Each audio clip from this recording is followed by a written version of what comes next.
Hi, I'm John Mickman from Mickman Brothers, and we're here to talk about how to buy a tree. Many people don't know this, but a large shade tree, like a big cottonwood or an elm tree, when it matures and it leaves out like this, it seems nice and cool under the tree, and that's right. And half of it has to do with the fact that they're in the shade. But the other half of the story is that a large tree like that transpires or evaporates up to 300 gallons of water in a day. Takes it out from the soil, up through the trunk, and out through the leaves. So when you're underneath a big, beautiful shade tree, it's always cool under there because you're in the shade and because all this transpiration taking place. So you know the old saying, the best time to plant a tree was 10 years ago. Well, the next best time is now. The sooner you get started with planting your trees, the sooner you can be able to enjoy the benefits. So we're here in our part of our garden center that has all of our trees. It's still it's actually towards the end of May, and everything is about 3 weeks behind or so. The crab trees are in bloom, and the oak trees are just starting to leaf out a little bit. But that's okay, it's a great time to plant. Today is kind of overcast and gloomy. It's been sprinkling a little bit, but that's okay. It's actually a good time to plant. Overcast and a little bit of rainy. As a matter of fact, my dad used to say, back when I was a little kid and we were planting trees, the colder and wetter it is, the better for the trees. Don't complain about that you're freezing to death, you kids. Go ahead and work. Anyway, it's a good time to plant even when it's a little bit gloomy and a little bit rainy. A lot of people come into the nursery and they're in the tree area and ask if they have anything in mind. And they say, well, no, I just want to buy a tree. And then there starts a conversation. Some people know they want a maple or an oak or a fruit tree of some sort, but a lot of people don't know. What I start out telling the people is that there's 3 different kind of trees really: small, medium, and large. Small trees are typically fruit trees and some of the smaller crab trees.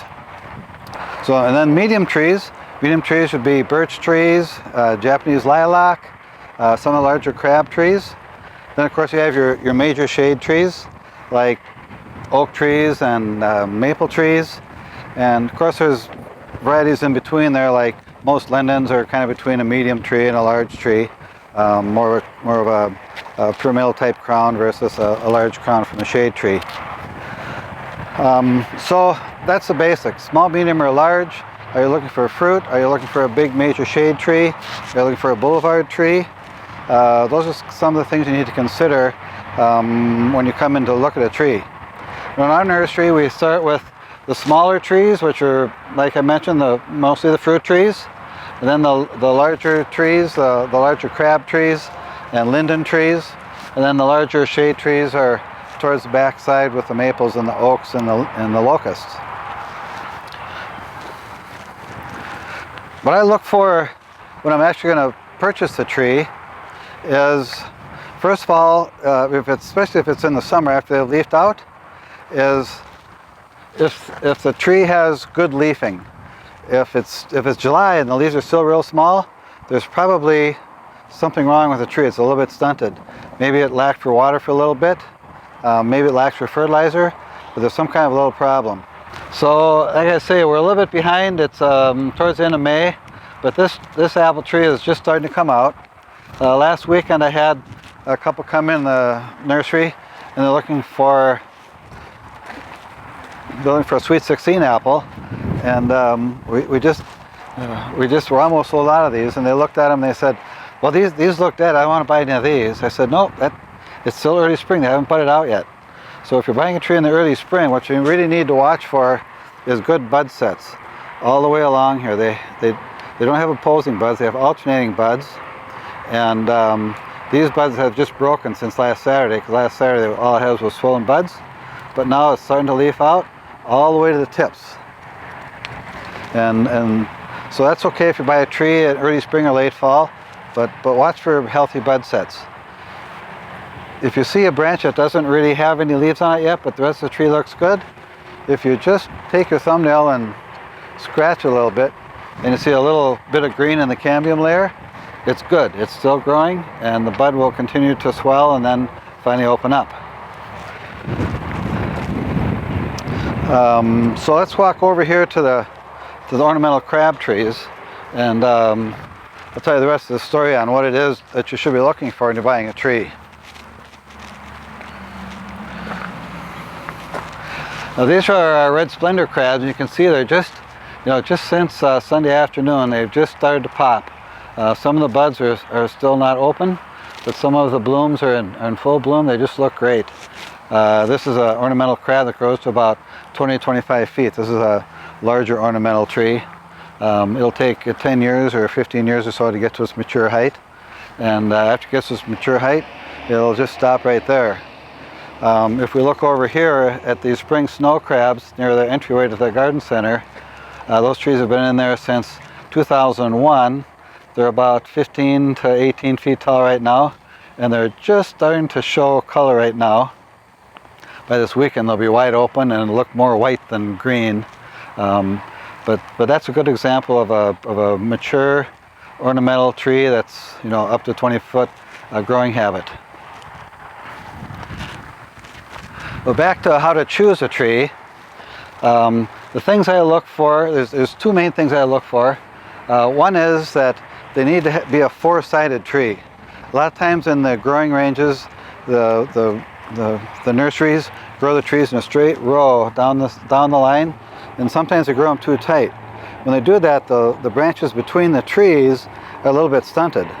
So the branches on this side will be shorter, and the branches on the outside, towards the middle of the rows, they'll be long and fully grown. And that would be a two-sided tree. When you're buying a tree, you need to look for a four-sided tree. This tree here is a good example of a four-sided tree.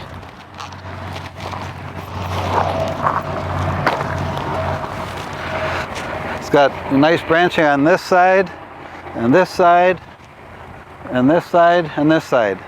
Four-sided tree. So as it grows and matures, it'll have a nice even crown going up. The second thing I look for, and this is not quite so true on crabapple trees, because crabapple trees don't necessarily have to have a real dominant leader going up because they're an ornamental.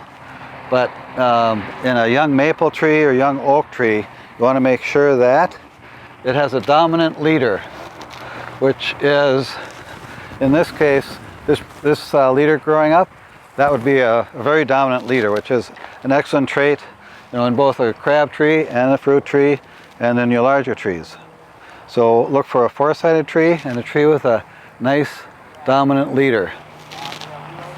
You also want to watch for crowns of trees that are real confused and clustery. I've gone through and done pruning on almost all these trees.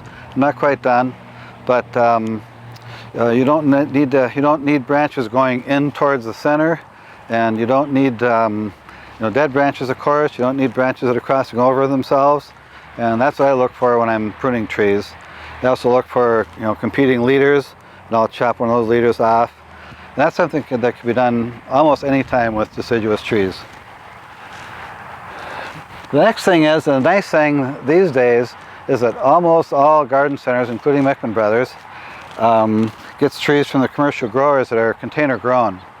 Back in the old days, they came in bare root with no dirt around the roots, and we take those roots, we put them in a container like this, and add dirt, tamp it down, fertilize it, and then let the roots start growing.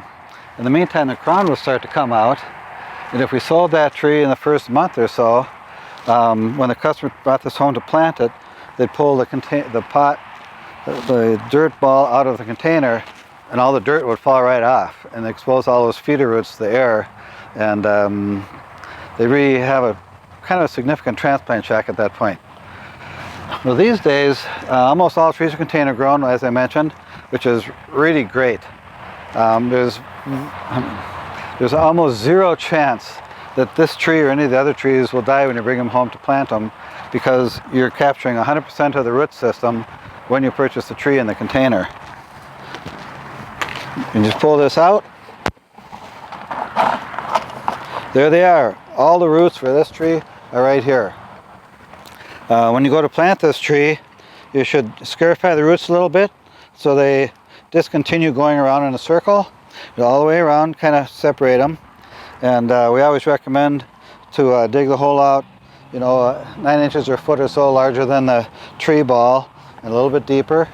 Then when you plant it, you can incorporate some good composted soils to help control, to help retain moisture and nutrients, and get the tree started on the right step when you get it to your house to plant it.